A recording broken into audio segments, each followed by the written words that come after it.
ইসলামের ইতিহাসের এমন একজন মানুষ যিনি ছিলেন সবচেয়ে ভয়ঙ্কর শাসক, যিনি ছিলেন ইসলামের সবচেয়ে বড় শত্রু, কিন্তু ইতিহাস তাকে মনে রাখে ইসলামের সবচেয়ে ন্যায়পরায়ণ বাদশাহ হিসেবে। কিভাবে সম্ভব? কিভাবে একজন নির্মম যোদ্ধা হয়ে উঠলেন মানবতার রক্ষক? মাত্র কয়েক বছরের মধ্যেই তিনি এমন এক সাম্রাজ্য গড়ে তুলেছিলেন যা আলেকজান্ডার দ্য গ্রেট বা রোমান সাম্রাজ্যেরও কল্পনার বাইরে। তিনি এমন এক শাসক যিনি রাতের আধারে ছদ্মবেশে শহর ঘুরে দেখতেন যেন তার প্রজাদের কেউ অনাহারে না থাকে। একদিকে তিনি ছিলেন অপ্রতিরোধ্য বীর, অন্যদিকে ছিলেন চোখের পানিতে নরম হৃদয়ের মানুষ। কিন্তু তার জীবনের মোড় ঘুরল কিভাবে? কেন তিনি ইসলামের বিরুদ্ধে দাঁড়িয়েছিলেন এক সময়? আর কিসের সেই রহস্যময় মুহূর্ত যা তার ভাগ্যটা বদলে দিল, ইতিহাসকে পাল্টে দিল পুরো বিশ্বকে? প্রিয় দর্শক, আজকের এই ভিডিওতে সেই ইসলামের রহস্যময় মানব এবং আজ পর্যন্ত ইসলামের ইতিহাসের সবচেয়ে শক্তিশালী এবং সবচেয়ে বৃহৎ আকার সেনাবাহিনীর সেনাপতি, ইসলামের দ্বিতীয় খলিফা হযরত ওমর ইবনুল খাত্তাব রাদিয়াল্লাহু তাআলা আনহুর সেই অবিশ্বাস্য জীবনী আপনাদের সামনে তুলে ধরব। প্রিয় দর্শক, হযরত ওমরের ব্যক্তিত্ব বোঝার জন্য সেই সময়ের মক্কা শহরকে বোঝা অপরিহার্য। কারণ সেই সময় মক্কায় কয়েক শতাব্দী ধরে একটি গোত্র অর্থাৎ কুরাইশের এক চেটিয়া নিয়ন্ত্রণ ছিল এবং ধীরে ধীরে এই কুরাইশ গোত্রটি এত বড় হয়ে গিয়েছিল যে কুরাইশের লোকেরা নিজেই অনেক গোত্রে বিভক্ত হয়ে গিয়েছিল, মানে দল উপদলে বিভক্ত হয়ে গিয়েছিল এই বৃহৎ আকার কুরাইশ বংশটি। এবং এই গোত্রগুলোর মধ্যে মক্কায় শান্তি বজায় রাখার জন্য প্রতিটি গোত্রকে আলাদা আলাদা দায়িত্ব দেওয়া হয়েছিল। কুরাইশের তিনটি সবচেয়ে শক্তিশালী গোত্রের মধ্যে রাসূলুল্লাহ সাল্লাল্লাহু আলাইহি ওয়াসাল্লামের গোত্র বনু হাশিমের কাছে কুরাইশের ধর্মীয় ক্ষমতা ছিল, কারণ মক্কার কাবা ঘরের কারণে আরবের ধর্মের কেন্দ্রবিন্দু ছিল এই বনু হাশিমের নেতারা। আর এই বনু হাশিমের নেতা ছিলেন রাসূল সাল্লাল্লাহু আলাইহি ওয়াসাল্লামের দাদা আব্দুল মুত্তালিব এবং তারপর তার চাচা আবু তালিব। কুরাইশের দ্বিতীয় শক্তিশালী গোত্রটি ছিল বনু উমাইয়া। এই গোত্রটি কুরাইশের মধ্যে শুধুমাত্র একটি কারণে বিখ্যাত ছিল, আর তা হল টাকা। তাই মক্কার সমস্ত অর্থনীতি এই পরিবার অর্থাৎ বনু উমাইয়ারা নিয়ন্ত্রণ করত এবং এই গোত্রের নেতা ছিল আবু সুফিয়ান। এবং পরিশেষে কুরাইশের তৃতীয় শক্তিশালী গোত্র ছিল বনু মাখজুম, যারা মক্কার যোদ্ধা পরিবার ছিল। তাই মক্কার প্রতিটি যুদ্ধের পরিকল্পনা এই পরিবারের সদস্যরা করত এবং সবচেয়ে বেশি অস্ত্র এই পরিবারের কাছেই ছিল। এবং বনু মাখজুমের নেতারা সবচেয়ে শক্তিশালী নেতাদের মধ্যে ছিলেন, যাদের মধ্যে একজন আবু জাহেল নামেও পরিচিত ছিল, যদিও তাকে ওই সময় আবুল হেকাম বা বুদ্ধির রাজা বলা হতো। কিন্তু হযরত ওমর রাদিয়াল্লাহু আনহু এই তিনটি গোত্রের কোনটির মধ্যেই ছিলেন না। তার সম্পর্ক কুরাইশের অন্য একটি গোত্র বনু আদি এর সাথে ছিল, যা কুরাইশের রাষ্ট্রদূতদের গোত্র ছিল, অর্থাৎ কুরাইশদের মুখপাত্ররাই বেশিরভাগ এই গোত্র থেকে হতো এবং যখনই কুরাইশদের মধ্যে কোনো যুদ্ধ হতো সেই যুদ্ধগুলো এই গোত্রই সমাধান করত এবং তাদের নেতা ছিলেন খাত্তাব, হযরত ওমর রাদিয়াল্লাহু আনহুর পিতা। তাই হযরত ওমরের ব্যক্তিত্বের এই দিকটি ছিল যে তিনি যে কোনো বড় সমস্যা খুব সহজেই আলোচনা ও বিতর্কের মাধ্যমে সমাধান করতে পারতেন। তিনি তার পিতার গোত্র বনু আদি থেকে এই গুণটি পেয়েছিলেন। হযরত ওমর রাদিয়াল্লাহু আনহুর ব্যক্তিত্বের অন্য একটি দিকও ছিল, যা আমরা সবাই প্রায় শুনি, যে তিনি খুব রাগী মানুষ ছিলেন এবং কথায় কথায় অন্যের গর্দান কাটতে প্রস্তুত থাকতেন। হযরত ওমরের ব্যক্তিত্বের এই প্রবণতা তিনি তার মা হানতামা বিনতে হিশাম থেকে পেয়েছেন, যার সম্পর্ক বনু আদি গোত্র থেকে নয় বরং বনু মাখজুম গোত্র থেকে, যারা কুরাইশের যুদ্ধ বিগ্রহ করার গোত্র ছিল। এই গোত্রের মানসিকতা বোঝার জন্য এটাই যথেষ্ট যে এই গোত্র থেকেই জন্মেছিলেন হযরত ওমর রাদিয়াল্লাহু আনহুর চাচাতো ভাই, যার নাম খালিদ বিন ওয়ালিদ। এই খালিদ বিন ওয়ালিদ রাদিয়াল্লাহু তাআলা আনহু কূটনৈতিক কৌশলে শ্রেষ্ঠ ছিলেন। তিনি মূলত তার পিতার কাছ থেকে শিখেছিলেন এই সকল কলা কৌশল। এবং খালিদের অন্যতম একটা বৈশিষ্ট্য ছিল, তিনি আগে মিষ্টি ভাষায় কথায় বোঝানোর চেষ্টা করতেন, সমাধানের চেষ্টা করতেন, কিন্তু যদি কেউ সহজে না বুঝতো তাহলে আঙ্গুল বাঁকা করতেন, মানে তাদেরকে তিনি লাঠি ও তলোয়ার দিয়ে বুঝিয়ে দিতেন যেভাবে বোঝানো উচিত আর কি। আর এই গুণ তিনি তার মায়ের বংশ থেকে পেয়েছিলেন। দর্শক, বিশ্বের সবচেয়ে বড় বাদশাহ মুসলিম জাহানের খলিফা হওয়ার পরেও একদিন হযরত ওমর রাদিয়াল্লাহু তাআলা আনহুমা মক্কার সেই এলাকা দিয়ে যাচ্ছিলেন যেখানে তিনি ছোটবেলায় উট চড়াতেন, এবং তিনি বলেছিলেন, আল্লাহর কি মহিমা যে আমার জীবনে এমন একটি সময় ছিল যখন আমি এখানে উট চড়াতাম এবং সামান্য ভুলের জন্য আমার বাবা আমাকে খুব মারতেন। আর আজ এমন সময় এসেছে যে আমার এবং আল্লাহর মাঝে পৃথিবীতে আর কেউ নেই। অর্থাৎ সেই সময় হযরত ওমর রাদিয়াল্লাহু আনহু বিশ্বের সবচেয়ে বড় সাম্রাজ্যের নেতা এবং বিশ্বের সবচেয়ে শক্তিশালী প্রভাবশালী মানুষে পরিণত হয়েছিলেন। আল্লাহ ছাড়া দুনিয়ার বুকে তার চেয়ে শক্তিশালী আর কেউ ছিল না। হযরত ওমর রাদিয়াল্লাহু তাআলা আনহু মক্কায় জন্মগ্রহণ করেন এবং যৌবনে লম্বা ও শক্তিশালী হওয়ার কারণে খুব দ্রুত মক্কার সবচেয়ে শক্তিশালী কুস্তিগীর হয়ে ওঠেন। কথিত আছে যে যখন তিনি কোনো দলের সাথে হাঁটতেন তখন মনে হতো যেন বাকি সবাই মাটিতে হাঁটছে আর তিনি উটের পিঠে বসে আছেন। অর্থাৎ আজকের দিনে হিসেব করলে প্রায় 6 ফুট 6 ইঞ্চি বা 6 ফুট 7 ইঞ্চি উচ্চতার সমান। হযরত ওমর রাদিয়াল্লাহু তাআলা আনহু এবং অন্যান্য গড় মানুষের মধ্যে উচ্চতার অনেক পার্থক্য থাকত। ধীরে ধীরে হযরত ওমর রাদিয়াল্লাহু আনহু নিজের গোত্র বনু আদির নেতৃত্ব গ্রহণ করতে শুরু করেন, মক্কার বড় বড় সর্দারদের সাথে মিটিংয়ে বসতে শুরু করেন এবং মক্কার সবচেয়ে মেধাবী রাষ্ট্রদূত হয়ে ওঠেন। এর পাশাপাশি তিনি নিজের আমদানি রপ্তানির ব্যবসাও শুরু করেন। তিনি মক্কা, ইয়েমেন, সিরিয়ার মধ্যে নিয়মিত ভ্রমণ করতেন এবং অবশেষে যখন হযরত ওমর রাদিয়াল্লাহু আনহুর বয়স 27 বছর হলো তখন মক্কায় রাসূলুল্লাহ সাল্লাল্লাহু আলাইহি সাল্লাম নবুয়াতের ঘোষণা করলেন এবং ইসলামের দাওয়াত দিতে শুরু করলেন। কিন্তু হযরত ওমর রাদিয়াল্লাহু আনহু কুরাইশের রাষ্ট্রদূত এবং মুখপাত্র হওয়ার কারণে শুরুর দিকে ইসলামের বিরোধিতা করলেন এবং মুসলমানদের বিরুদ্ধে নিজের মামা আবু জাহেলের পক্ষে দাঁড়ালেন। ইসলামের আগে হযরত ওমর রাদিয়াল্লাহু আনহুর খুব একটা সুনাম ছিল না, কারণ তিনি অনেক ইসলাম বিরোধী কর্মকাণ্ডে জড়িত থাকতেন। মানে মদ ও জুয়া ইত্যাদিতেও কিন্তু তার সম্পৃক্ততা ইসলাম গ্রহণের পূর্বে ছিল এবং ইসলামের প্রতি তার এতটাই ঘৃণা ছিল যে নিজের গোলামকে শুধুমাত্র মুসলমান হওয়ার কারণে একদিন এতটাই মেরেছিলেন যে মেরে মেরে তিনি ক্লান্ত হয়ে পড়েছিলেন। দেখতে দেখতে সময় যত গড়াতে থাকলো ধীরে ধীরে মুসলমানদের সম্পর্কে হযরত ওমর রাদিয়াল্লাহু তাআলা আনহুর অবস্থান কিছুটা বদলাতে লাগলো। এই কারণে একদিন যখন তিনি মক্কায় সেই গোলামের পাশ দিয়ে যাচ্ছিলেন যাকে তার মালিক আবু জাহেল মুসলমান হওয়ার কারণে মেরে প্রায় অজ্ঞান করে দিয়েছিল, তো ওমর এই দৃশ্য দেখে নিজেই গিয়ে তাকে হাত দিয়ে সোজা করে তুললেন। সেই গোলাম তখন ওমর রাদিয়াল্লাহু তাআলা আনহুকে বলল, কেবল আল্লাহই আপনাদের দুজনের ব্যাপারে ভালো জানেন। যার অর্থ হযরত ওমর রাদিয়াল্লাহু আনহু তখন বুঝতে পারেননি মূলত এই গোলাম সেই দিন রাসূল সাল্লাল্লাহু আলাইহি সাল্লামের ওই দোয়ার দিকে ইঙ্গিত করেছিল যা রাসূল সাল্লাল্লাহু আলাইহি ওয়াসাল্লাম আল্লাহর কাছে করেছিলেন। রাসূল সাল্লাল্লাহু আলাইহি সাল্লাম আল্লাহর কাছে একটা বিশেষ দোয়া করে বলেছিলেন, হে আল্লাহ, মক্কার এই দুই ওমরের মধ্যে যে কোনো একজনকে ইসলামের জন্য কবুল করো। এক ওমর ইবনুল খাত্তাব, অন্যটি আমর বিন হিশাম অর্থাৎ আবু জাহেল। মক্কার কুরাইশদের মুসলমানদের থেকে দূরে রাখার জন্য আবু জাহেল এবং আবু সুফিয়ান বারবার মক্কার গণ্যমান্য ব্যক্তিদের মিটিং ডেকে তাদেরকে বোঝানোর চেষ্টা করত যে মুহাম্মদের কারণে তাদের ধর্ম তো খারাপ হচ্ছেই, কিন্তু তার সাথে আমাদের অর্থনীতি এবং সম্মানও খুব খারাপ হয়ে যাচ্ছে। এই সমস্ত মিটিংয়ে বারবার বসে একদিন হযরত ওমর রাদিয়াল্লাহু আনহু রাসূল সাল্লাল্লাহু আলাইহি সাল্লামের প্রতি খুব বিরক্ত হয়ে গেলেন এবং অবশেষে তিনি এমন একটি সিদ্ধান্ত নিলেন যা এর আগে কারও করার সাহস ছিল না, আর তা হলো রাসূল সাল্লাল্লাহু আলাইহি সাল্লামকে হত্যার সিদ্ধান্ত এবং তিনি নিজের তলোয়ার নিয়ে সরাসরি দারুল আকরামের দিকে রওনা হলেন, যা মক্কার মুসলমানদের সদর দপ্তর ছিল। কিন্তু আল্লাহ তাআলা হযরত ওমরকে ভয়ানক এই গুনাহ থেকে বাঁচালেন। সেটা এভাবে যে যখন হযরত ওমর রাদিয়াল্লাহু আনহু দারুল আকরামের দিকে যাচ্ছিলেন তখন রাস্তায় তার এক ঘনিষ্ঠ বন্ধুকে পেলেন। তার সেই বন্ধু কিছু সময় আগেই গোপনে মুসলমান হয়েছিল, কিন্তু সে হযরত ওমর রাদিয়াল্লাহু তাআলা আনহুকে তা জানায়নি। সে হযরত ওমরকে থামিয়ে বলল, ওমর কোথায় যাচ্ছ? ওমর রাদিয়াল্লাহু তাআলা আনহু তার উদ্দেশ্যে বললেন, আমি মুহাম্মদকে হত্যা করতে যাচ্ছি। তখন সেই লোকটি খুব ভয় পেয়ে গেল। সে ওমর রাদিয়াল্লাহু তাআলা আনহুকে বলল, হে ওমর, রাসূল সাল্লাল্লাহু আলাইহি সাল্লামের কাছে যাওয়ার আগে নিজের ঘরের খবর তো নাও।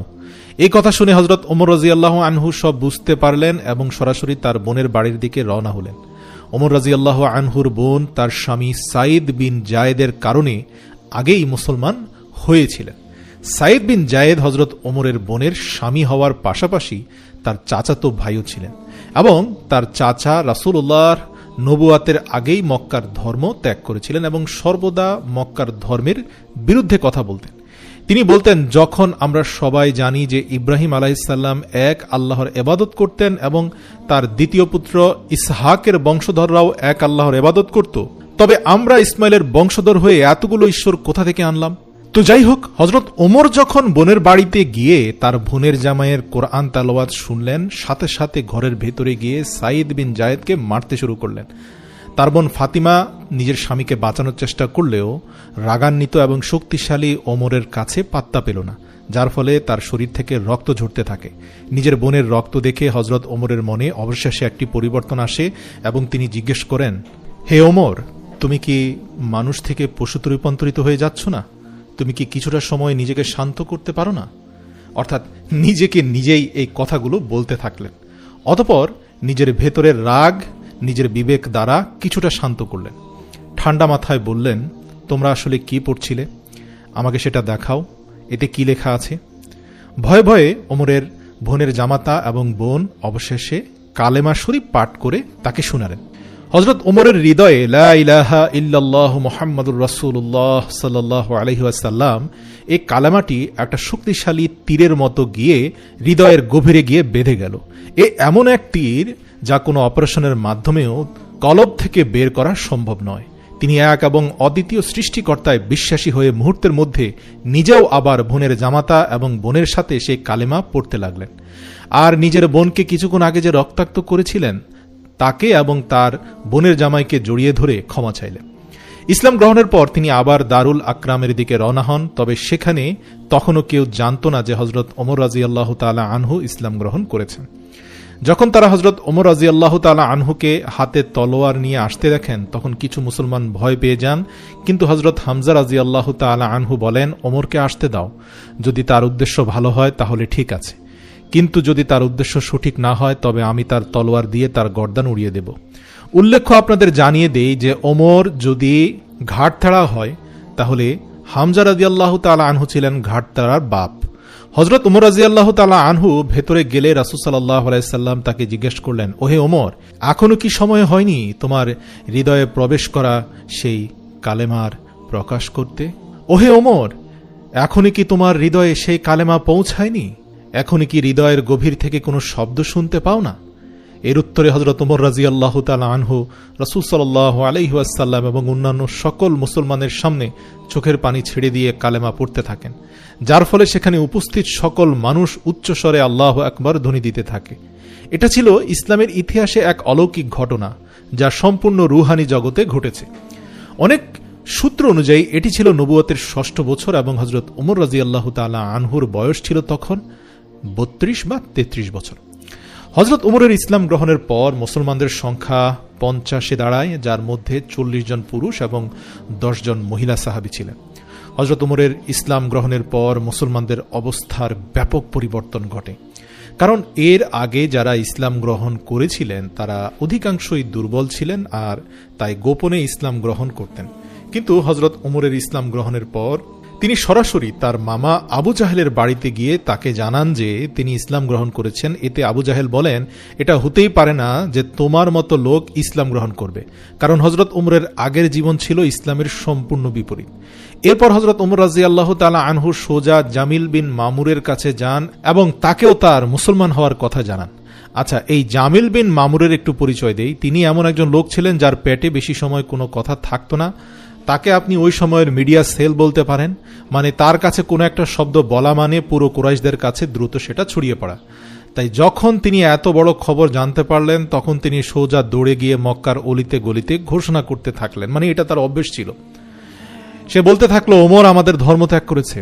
হযরত ওমরের আগে মুসলমানরা মক্কায় লুকিয়ে লুকিয়ে নামাজ পড়ত, কিন্তু হযরত ওমরের ইসলাম গ্রহণের পর সব মুসলমান সবার সামনে প্রকাশ্যে নামাজ পড়তে শুরু করে এবং এমনকি তারা কাবার ভেতরে গিয়েও নামাজ আদায় করতে থাকে।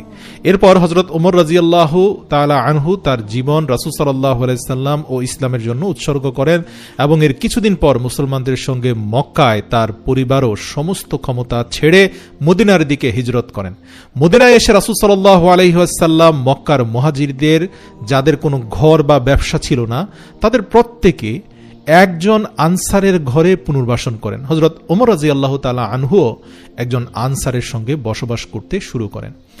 তারা তাদের সময় এমনভাবে ভাগ করে নেন যে একদিন সেই সাহাবী রাসূল সাল্লাল্লাহু আলাইহি ওয়াসাল্লামের খেদমতে হাজির হতেন এবং হযরত ওমর তাদের ব্যবসা সামলাতেন, আর পরের দিন হযরত ওমর রাসূল সাল্লাল্লাহু আলাইহি ওয়াসাল্লামের কাছে যেতেন এবং সেই সাহাবী ব্যবসা চালাতেন। হযরত ওমরের হিজরতের মাত্র 2 বছর পর বদরের যুদ্ধে হযরত ওমর রাদিয়াল্লাহু তাআলা আনহু হযরত হামজা রাদিয়াল্লাহু তাআলা আনহুর নেতৃত্বে যুদ্ধে অংশ নেন। যুদ্ধ জয়ের পর হযরত ওমরের মতামত ছিল যে আমাদের বন্দীদেরকে হত্যা করা উচিত, কিন্তু রাসূল সাল্লাল্লাহু আলাইহি সাল্লাম ও আবু বকর রাদিয়াল্লাহু তাআলা আনহুর মতামত ছিল এর বিপরীত। কিন্তু এরপর কোরআনের একটি আয়াত নাজিল হয় যেখানে স্পষ্টভাবে হযরত ওমর রাদিয়াল্লাহু তাআলা আনহুর মতামতকে প্রাধান্য দেওয়া হয়। এই সিদ্ধান্ত এবং অন্যান্য কিছু সিদ্ধান্তের কারণে হযরত ওমরের নাম আল ফারুক রাখা হয়, যার অর্থ সত্যকে চিনতে পারা, সত্যের পক্ষে থাকা। বদরের যুদ্ধের 1 বছর পর উহুদের যুদ্ধ এবং তারপর খন্দকের যুদ্ধেও হযরত ওমর রাদিয়াল্লাহু তাআলা আনহু মুসলমানদের সেনাদলে ছিলেন। এরপর হুদায়বিয়ার সন্ধির সময় রাসূল সাল্লাল্লাহু আলাইহি সাল্লাম হযরত ওমর রাদিয়াল্লাহু তাআলা আনহুকে মক্কাবাসীদের সঙ্গে চুক্তি করতে বলেন, কিন্তু হযরত ওমর রাদিয়াল্লাহু তাআলা আনহু পরামর্শ দেন যে তার পরিবর্তে হযরত ওসমান রাদিয়াল্লাহু তাআলা আনহুকে পাঠানো হোক, কারণ এখন আবু জাহেল মারা গেছেন এবং তারপরে মক্কার নতুন শক্তিশালী সর্দার হলেন আবু সুফিয়ান, যিনি হযরত ওসমান রাদিয়াল্লাহু তাআলা আনহুর গোত্রের লোক। এরপর মক্কাবাসীরা মুসলমানদের সামনে এমন একটি চুক্তি রাখে যা দেখে মনে হচ্ছিল মুসলমানরা এই চুক্তিতে স্বাক্ষর করলে বিরাট ভুল করবে। কিন্তু রাসূল সাল্লাল্লাহু আলাইহি ওয়াসাল্লাম সাহাবীদের মতামত উপেক্ষা করে এই চুক্তিতে সিলমোহর দেন। এতে কয়েকজন সাহাবী খুবই বিভ্রান্ত ও অসন্তুষ্ট হন। তাদের মধ্যে একজন ছিলেন হযরত ওমর রাদিয়াল্লাহু তাআলা আনহু। তিনি সোজা রাসূলুল্লাহ সাল্লাল্লাহু আলাইহি সাল্লামের কাছে গিয়ে জিজ্ঞাসা করেন, আপনি কি সত্য নবী নন? রাসূলুল্লাহ সাল্লাল্লাহু আলাইহি সাল্লাম বলেন, অবশ্যই। তখন হযরত ওমর রাদিয়াল্লাহু তাআলা আনহু বলেন, আমাদের শত্রুরা কি কাফির নয়? রাসূল সাল্লাল্লাহু আলাইহি সাল্লাম বললেন, অবশ্যই। তখন হযরত ওমর রাদিয়াল্লাহু তাআলা আনহু বলেন, তাহলে কেন আমরা তাদের প্রতিটি কথা মেনে নিচ্ছি? কেন আমরা তাদের সামনে দুর্বল ও অসহায় হয়ে যাচ্ছি? রাসূলুল্লাহ সাল্লাল্লাহু আলাইহি সাল্লাম বলেন, আমি আল্লাহর রাসূল এবং আমি আল্লাহর নির্দেশের বিরুদ্ধে কোনো কাজ করি না। এতে হযরত ওমর রাদিয়াল্লাহু তাআলা আনহু চুপ হয়ে গেলেন, আর বাকবিতণ্ডায় জড়িত হলেন না। এরপর পরবর্তী কয়েক বছরে যখন তিনি দেখলেন যে বহু মানুষ সেই চুক্তির কারণে ইসলামের দিকে আসতে শুরু করেছে, তখন তিনি রাসূল সাল্লাল্লাহু আলাইহি সাল্লামের সিদ্ধান্তের গুরুত্ব বুঝতে পারেন এবং সব সময় তার এই কথার জন্য আল্লাহর কাছে ক্ষমা চাইতে থাকেন। এরপর ইসলাম এত দ্রুত ছড়িয়ে পড়তে থাকে যে হযরত ওমরের গোত্রের তার কাজিন মানে তার মামাতো ভাই খালিদ বিন ওয়ালিদ রাদিয়াল্লাহু তাআলা আনহু ইসলাম গ্রহণ করেন। এরপর থেকে তিনি সব সময় হযরত ওমরের সাথে প্রতিটি সিদ্ধান্ত এবং প্রতিটি যুদ্ধে সাথী ছিলেন। এমনকি তিনি হযরত ওমরের কন্যা হযরত হাফসাকে বিয়েও করেন। মক্কা বিজয়ের পর তাবুকের যুদ্ধের সময় হযরত ওমর রাদিয়াল্লাহু তাআলা আনহু আল্লাহর পথে মুসলমান সৈন্যদের জন্য তার সমস্ত সম্পদের অর্ধেক দান করেন। তাবুকের যুদ্ধের কিছু বছর পর রাসূল সাল্লাল্লাহু আলাইহি সাল্লাম এই দুনিয়া থেকে বিদায় নেন। এই খবর হযরত ওমরের কাছে পৌঁছালে তিনি এতটাই হতবাক হন যে তিনি বিশ্বাসই করতে পারছিলেন না যে এটা কিভাবে হতে পারে। তখন তিনি মসজিদে নববীতে দাঁড়িয়ে তলোয়ার বের করে বলেন, যে বলবে রাসূল সাল্লাল্লাহু আলাইহি সাল্লাম মারা গেছেন, আমি তার গর্দান উড়িয়ে দেব। কারণ রাসূল সাল্লাল্লাহু আলাইহি সাল্লাম সবসময় বলতেন একদিন মুসলমানরা রোমান ও পারস্য উভয় সাম্রাজ্যকে জয় করবে। তাই রাসূলুল্লাহ সাল্লাল্লাহু আলাইহি সাল্লাম কিভাবে এসব না করে দুনিয়া থেকে বিদায় নিতে পারেন? কিন্তু হযরত ওমর রাদিয়াল্লাহু তাআলা আনহু জানতেন না যে আল্লাহ একদিন তার হাতেই এই দুটি সাম্রাজ্য জয় করাবেন। হযরত ওমর রাদিয়াল্লাহু তাআলা আনহু জানতেন না যে এই অসমাপ্ত কাজ আল্লাহ তাআলা ওমরের উপর সমর্পণ করবেন। যখন মসজিদে নববীতে সবাই বিভ্রান্ত ও হতবাক হয়ে যাচ্ছিলেন ওমরের এসব কথায়, তখন আবু বকর রাদিয়াল্লাহু তাআলা আনহু মিম্বারে উঠে সবাইকে বোঝান যে রাসূল সাল্লাল্লাহু আলাইহি সাল্লামের পর আমাদের মিশন শেষ হয়নি, বরং এখন আমাদের আসল মিশন শুরু হয়েছে। রাসূল সাল্লাল্লাহু আলাইহি সাল্লামের ইন্তেকালের পর মদিনার কিছু লোক নিজেদের নতুন বাদশা নির্বাচন করতে শুরু করে। তখন হঠাৎ হযরত ওমর রাদিয়াল্লাহু তাআলা আনহু ও আবু বকর রাদিয়াল্লাহু তাআলা আনহু সেখানে পৌঁছান। হযরত ওমর রাদিয়াল্লাহু আনহু যখন দেখেন যে সেখানকার পরিস্থিতি ধীরে ধীরে খারাপ হচ্ছে, তখন তিনি পরিস্থিতি নিয়ন্ত্রণে আনার জন্য সর্বপ্রথম হযরত আবু বকরের হাতে বায়াত গ্রহণ করেন। এরপর ধীরে ধীরে বাকি সবাই এসে হযরত ওমরের হাতে বায়াত গ্রহণ করেন এবং এভাবেই হযরত আবু বকর রাদিয়াল্লাহু আনহু হযরত ওমরের কারণে মুসলমানদের প্রথম খলিফা হন। আবু বকর রাদিয়াল্লাহু আনহু খলিফা হওয়ার পর হযরত ওমর রাদিয়াল্লাহু আনহু মুসলমানদের এই সাম্রাজ্যের দ্বিতীয় কমান্ডার ছিলেন। অর্থাৎ যদি হযরত আবু বকর বাদশাহ হতেন তবে হযরত ওমর ছিলেন তার প্রধানমন্ত্রী। তারা উভয়ে অন্যান্য সাহাবীদের সাথে মিলে সমগ্র আরবকে পুনরায় একত্রিত করার চেষ্টা করেন। অবশেষে ইয়ামামার যুদ্ধের পর আরবের লোকেরা আবার একত্রিত হয়। কিন্তু এই যুদ্ধে বহু হাফেজে কোরআন শহীদ হওয়ার কারণে এই আশঙ্কা দেখা দেয় যে কোরআনের বিষয়ে মুসলমানদের মধ্যে মতবিরোধ দেখা দিতে পারে। তাই সর্বপ্রথম হজরত ওমরের মনে এই ধারণা আসে যে আমাদের অবিলম্বে কোরআনকে একটি বইয়ের আকারে সংকলন করা উচিত। অর্থাৎ আজকের বিশ্বের সমস্ত কোরআন যা বইয়ের মতো লেখা অবস্থায় পারা আকারে সূরা আকারে সাজানো আছে, তার অনেকটা কৃতিত্ব হজরত ওমর রাদিয়াল্লাহু তাআলা আনহুর। আরবের সকলকে একত্রিত করার পর খলিফা আবু বকরের নির্দেশে মুসলমানরা সরাসরি পারস্য সাম্রাজ্যের উপর হামলা চালায় এবং কয়েক মাসের মধ্যে তাদের কাছ থেকে এই পুরো এলাকা দখল করে নেয়। পারস্য সাম্রাজ্যের উপর হামলার পাশাপাশি মুসলমানরা একই সময়ে রোমান সাম্রাজ্যের উপরও হামলা চালায়। কিন্তু পারস্য সাম্রাজ্যকে কবজা করতে পারলেও রোমান সাম্রাজ্যকে খুব সহজে মুসলমানরা কবজা করতে পারছিল না। এর কারণ ছিল রোমানদের যুদ্ধ কৌশল ও অত্যাধুনিক অস্ত্র। খালিদ বিন ওয়ালিদ রাদিয়াল্লাহু তাআলা আনহু রোমান সাম্রাজ্যে ছিলেন না, তিনি ছিলেন পারস্য সাম্রাজ্যে। তাই হযরত আবু বকর রাদিয়াল্লাহু তাআলা আনহু খালিদ বিন ওয়ালিদ রাদিয়াল্লাহু তাআলা আনহুর কাছে একটি চিঠি পাঠান যাতে তিনি তার সেনাবাহিনী নিয়ে সরাসরি রোমান সাম্রাজ্যের দিকে যান। খালিদ বিন ওয়ালিদ রাদিয়াল্লাহু তাআলা আনহু সেখানে পৌঁছানো মাত্রই খুব দ্রুত রোমান সাম্রাজ্যের সমস্ত এলাকা দখল করতে শুরু করেন এবং অবশেষে তিনি রোমান সাম্রাজ্যের প্রধান শহর দামেস্ককে চারদিক থেকে ঘিরে ফেলেন। এখন মুসলমানদের এই সাম্রাজ্য পরিচালনায় হজরত আবু বকর ও হজরত ওমরের মতামত প্রায় সব সময় একই থাকত, শুধুমাত্র একটি বিষয় ছাড়া, এবং এই বিষয়টি পরবর্তীতে একটি অত্যন্ত বিতর্কিত বিষয়ে পরিণত হয়েছিল। আর সেই বিষয়টি ছিল খালিদ বিন ওয়ালিদ রাদিয়াল্লাহু তাআলা আনহুকে কিভাবে পরিচালনা করা যায়। কারণ খালিদ বিন ওয়ালিদ রাদিয়াল্লাহু তাআলা আনহু এখন পর্যন্ত সমস্ত সিদ্ধান্ত নিজেই নিতেন এবং সবকিছু করার পরেই মদিনায় চিঠি পাঠাতেন। হযরত ওমর রাদিয়াল্লাহু আনহুর কাছে খালিদ বিন ওয়ালিদের এই অভ্যেস মোটেও ভালো লাগত না। তাই হযরত ওমর রাদিয়াল্লাহু তাআলা আনহু যখন খলিফা হন, তিনি কিছু সময়ের জন্য মুসলমানদের সবচেয়ে বড় সেনাপতি খালিদ বিন ওয়ালিদ রাদিয়াল্লাহু তাআলা আনহুকে তার পদ থেকে সরিয়ে দেন। এতে খালিদ বিন ওয়ালিদ রাদিয়াল্লাহু তাআলা আনহু তার উপর খুব অসন্তুষ্ট হন। যখন মুসলমানদের সেনাবাহিনী মদিনায় পৌঁছায়, তখন মদিনায় মুসলমানদের খলিফা আবু বকরের শরীর খুব খারাপ হয়ে যায়। তিনি বুঝতে পারেন যে এটি তার দুনিয়ার শেষ দিন। তাই তিনি সমস্ত বড় সাহাবীকে ডেকে বললেন, আমি আর তোমাদের খলিফা নই, তোমরা নিজেদের মধ্যে পরামর্শ করে যাকে চাও তোমাদের নতুন খলিফা নির্বাচন করো। এতে সাহাবীরা কিছুক্ষণ ভেবে হযরত আবু বকর রাদিয়াল্লাহু তাআলা আনহুকে বলেন, এই কাজ আমরা আপনার উপর অর্পণ করি, আপনি যাকে উপযুক্ত মনে করেন তাকেই মুসলমানদের খলিফা বানান। তখন হযরত আবু বকর রাদিয়াল্লাহু তাআলা আনহু বড় বড় সাহাবীদের মধ্য থেকে একজনকে ডেকে তাকে জিজ্ঞাসা করেন যে ওমর সম্পর্কে তোমার মতামত কি। সেই সাহাবী বলেন, হ্যাঁ, হযরত ওমর খুব ভালো মানুষ, তবে তার ব্যক্তিত্ব খুব কঠোর। তখন হযরত আবু বকর রাদিয়াল্লাহু তাআলা আনহু হযরত ওমরকে সমর্থন করে বলেন, ওমর শুধু এই কারণে কঠোর হন কারণ তিনি আমাকে সব সময় নরম দেখেন, কিন্তু যখন তিনি নিজে খলিফা হবেন তখন তার ব্যক্তিত্ব সম্পূর্ণ বদলে যাবে। এভাবেই হযরত আবু বকর রাদিয়াল্লাহু তাআলা আনহু একে একে সমস্ত সাহাবীদের জিজ্ঞাসা করার পর হযরত আবু বকর রাদিয়াল্লাহু তাআলা আনহু অসুস্থ অবস্থায় হযরত ওসমান রাদিয়াল্লাহু তাআলা আনহুকে তার কাছে ডেকে বলেন, লেখো, আমি খলিফা আবু বকর, আমার পরে মুসলমানদের নতুন খলিফা। এই কথা বলতে বলতে হঠাৎ তার শরীর অনেক খারাপ হয়ে যায় এবং তিনি অজ্ঞান হয়ে যান। তখন হযরত ওসমান রাদিয়াল্লাহু তাআলা আনহু এর পরে সেখানে ওমরকে মনোনীত করছি এই কথাটা নিজ থেকেই লিখে দেন। কিছুক্ষণ পর যখন আবু বকর রাদিয়াল্লাহু তাআলা আনহুর জ্ঞান ফিরে, তখন তিনি সেটা দেখে বলেন, ঠিকই আছে ওসমান, নিঃসন্দেহে তুমি বিচক্ষণ, সঠিক নামটি লিখেছ। এবং সমস্ত বড় বড় সাহাবীকে ডেকে বলেন, আমি যাকে খলিফা বানাবো তোমরা কি সবাই তাকে মেনে নেবে? তখন তারা সবাই বলেন হ্যাঁ। তখন হযরত আবু বকর রাদিয়াল্লাহু তাআলা আনহু বলেন, আমি আমার পরে আমার ছেলেকে বা আমার পরিবারের কোনো সদস্যকে খলিফা বানাচ্ছি না, বরং আমি তাকে খলিফা বানাচ্ছি যাকে আমি সবচেয়ে যোগ্য মনে করি, এবং তিনি হলেন ওমর ইবনুল খাত্তাব রাদিয়াল্লাহু তাআলা আনহু। আধুনিক গণতন্ত্র ছাড়া বিশ্বের সমস্ত ইতিহাস যদি দেখা যায়, তবে এমন খুব কমই দেখা গেছে যে কোনো বাদশাহের মৃত্যুর পর তার ছেলে বা তার পরিবারের কেউ বাদশাহ হয়নি। হযরত ওমর রাদিয়াল্লাহু তাআলা আনহুর ইসলাম গ্রহণের পর মক্কায় মুসলমানদের অবস্থার যেভাবে পরিবর্তন হয়েছিল, ঠিক একইভাবে তার খলিফা হওয়ার পর পুরো বিশ্বের ইতিহাস চিরতরে বদলে যেতে থাকে।